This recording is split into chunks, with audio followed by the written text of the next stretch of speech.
Aujourd'hui, on a la chance de parler à Normand Chenaille, un membre de longue date de la Chambre. C'est quelqu'un qui détient, qui connaît très bien l'histoire et toutes les similitudes de la Chambre de commerce de Saint-Laurent-Mont-Royal. À chaque fois que je lui parle, il y a toujours des histoires intéressantes, fascinantes à me raconter sur des choses qui se sont passées il y a 1 an, 2 ans, 10 ans, 15 ans. Donc, il y a un savoir, une connaissance de la Chambre qui est vraiment extraordinaire. Puis aujourd'hui, en prévision justement du 40e du Gala Alpha, j'avais envie qu'on parle un peu avec lui, puis que justement, on aille chercher, extirper un peu de ce savoir-là. Alors, merci Normand de passer du temps avec nous aujourd'hui, c'est apprécié. Ça me fait plaisir, ça fait plaisir. Et je dois dire que je n'ai pas une histoire complète de la Chambre. Il y a quelques années avant, qui a été créée quelques années avant de mon implication, mais quand même, ça fait plaisir de partager ce qu'au moins moi j'ai vécu avec la Chambre, qui est très positif. Alors, Normand, dis-moi donc, ça fait combien d'années que tu vas au Gala Alpha? J'ai commencé à m'impliquer avec la Chambre à peu près vers 1995, quand je suis arrivé dans la région de Montréal. J'arrivais d'une autre région et je me suis d'abord impliqué dans un comité et graduellement dans le conseil lui-même. Et évidemment, pour force de l'admettre que on ne pouvait pas échapper au gala. C'était l'événement majeur de l'année. Donc, en 95, c'était ton premier? Ça a dû être à peu près. J'ai Dans ce coin-là. pas un souvenir exact parce OK. que j'étais au début à temps partiel. OK. Mais si c'est pas 95, c'est 85. OK. Donc, on était une année près. As-tu comme un souvenir, la première impression que tu as eue de cet événement, du premier ou d'un autre, là, mais ta première impression de cet événement-là, c'était quoi? C'est l'ampleur, si on veut, du décor, du décorum, si on veut, parce que ce sont des entreprises qui ont fait des efforts et on voit qu'ils ont fait tout ce qu'on peut pour leur donner une belle visibilité. Même s'ils ne sont pas gagnants, les finalistes, on voit leur réalisation, ça passe en continu. Alors, c'est quelque chose pour moi qui est très révélateur, on dit. Il y a de la place pour tout le monde. Il ne faut pas se gêner, il ne faut pas être prêt à s'impliquer et à mettre une candidature, si on veut. Alors, pour moi, c'est ça. C'est un incontournable pour moi. Dans le passé, dans tous ces finalistes-là que tu as vus, dans tous les gagnants que tu as pu apercevoir au fil des années, est-ce qu'il y en a une entreprise qui t'a marqué, puis que des années plus tard, tu t'es dit « Ah, je le savais, je les ai vus, je le savais qu'il y en a dessus. » Oui, effectivement, il y a certaines entreprises que j'ai vues comme finalistes qui n'avaient pas tout à fait ce qu'il fallait pour gagner. Oui. Mais je me suis dit, eux, dans 1 an ou dans 2 ans, ils vont être des gagnants.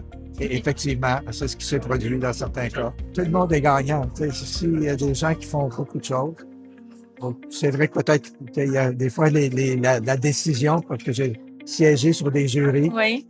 La décision, des fois, tient sur des petits détails. Alors, tous devraient être très fiers d'être déjà finalistes. Et il y en a plusieurs qui se sont démarqués et ont continué à se démarquer. Donc, pour toi, qu'est-ce qui rend le gala Alpha de la Chambre unique? D'abord, c'est la rencontre de plusieurs entreprises qui ont fait des choses intéressantes. Et c'est une excellente occasion de faire du réseautage, d'aller voir ces compagnies-là, de voir comment on peut les aider, comment on peut participer à leur succès. Et vice-versa. Des fois, ce sont eux qui cherchent des fois des ressources, soit dans une technique particulière, soit en génie, soit en ressources humaines, par exemple. Alors, c'est important d'être là. C'est important parce que c'est une occasion unique de voir autant de gens réunis dans une même salle. Pour célébrer, en fait, l'excellence de leur père. Tout à fait, exactement. Okay. C'est une célébration. Et on le ressent. OK. On parle de l'unicité de notre gala et tout ça, mais si je te demandais là, en 2-3 mots, là, de me décrire, si tu veux, la chambre, le territoire là, de Saint-Laurent-Mont-Royal, quels sont les mots qui te viennent en tête? D'abord, c'est la diversité et l'importance de la présence de l'industrie en général, de l'industrie de l'aéronautique, du pharmaceutique, des sciences de la vie, et tout ce qui se rattache à ça. Et ce sont des pôles très importants. J'ai eu la chance de travailler, moi, du côté pharmaceutique. et de voir l'expansion que certaines entreprises pouvaient prendre. C'est un territoire qui est vraiment unique à Montréal. À Montréal, même au Québec. On se disait quand c'était une ville, quand Saint-Laurent était une ville, c'était le deuxième pôle industriel Oui, de la province.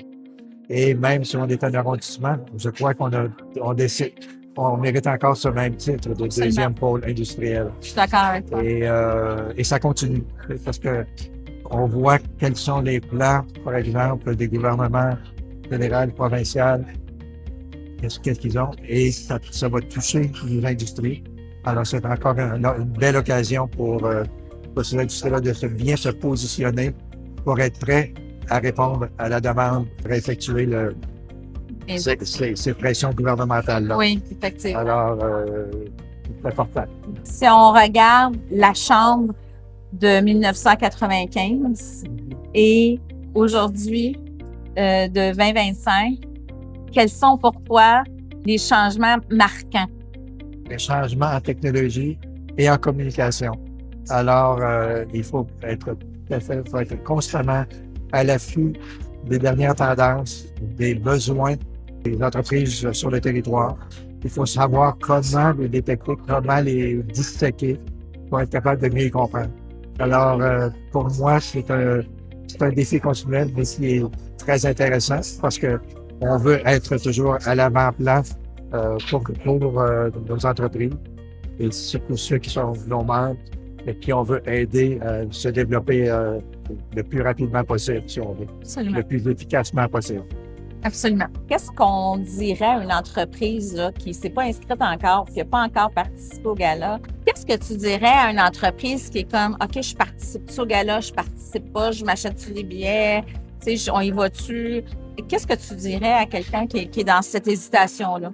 Moi, je leur donnerais quelques raisons. D'abord, de voir quelles sont les innovations qui se sont produites sur le territoire dans la dernière année, qui pourraient peut-être les inspirer, peut-être répondre à certains de leurs besoins et de dire, bon, ben, peut-être que je pourrais m'inspirer de ça et d'aller même rencontrer ces gens-là. Et la deuxième raison, c'est justement, c'est que la présence est là. Alors, en étant présent, ça donne une excellente occasion d'aller dialoguer avec les finalistes et même avec d'autres fournisseurs qui sont là, qui ont peut-être les mêmes intérêts et qui recherchent les mêmes objectifs. Alors, pour moi, je ne peux pas trouver même une raison de ne pas y être. C'est un incontournable. C'est un incontournable, effectivement. Alors, Normand, qu'est-ce qu'on se souhaite pour les prochaines années? Je souhaite à la Chambre et à nous, qui sommes très impliqués, de continuer d'être à l'affût, de continuer de répondre aux besoins d'une clientèle qui évolue tout le temps.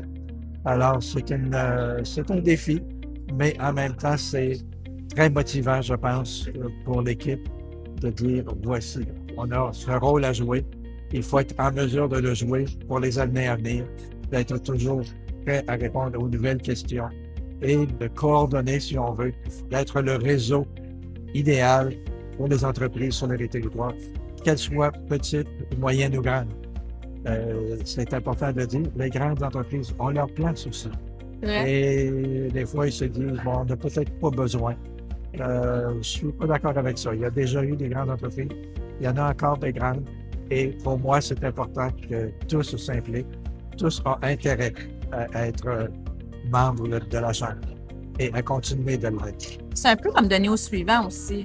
Tu sais, une grande entreprise qui est là, qui a appris des leçons, qui a fait ses classes et tout ça, peut, par son expérience, par son vécu, partager avec une petite entreprise, une moyenne entreprise, peut-être des erreurs qu'elle a fait ou des bons coups. Effectivement, ça peut être une des corollaires de cette théorie-là, mais aussi, ça démontre que l'entreprise se soucie du public qui l'entoure. Oui. Alors, quelqu'un m'avait déjà dit de Bombardier, je ne vous vendrai pas un challenger, mais je vais montrer à la ville que nous sommes présents. Oui. Et je me permets de faire de ce souvenir-là. Et on espère que Bombardier écoute, là. Oui, c'est ça. Merci, Normand. C'est vraiment, à chaque fois, c'est toujours un plaisir de discuter avec toi, d'échanger. Merci d'avoir pris le temps. Ça fait plaisir. Et On se voit au gala? on se voit au gala. On se voit au gala.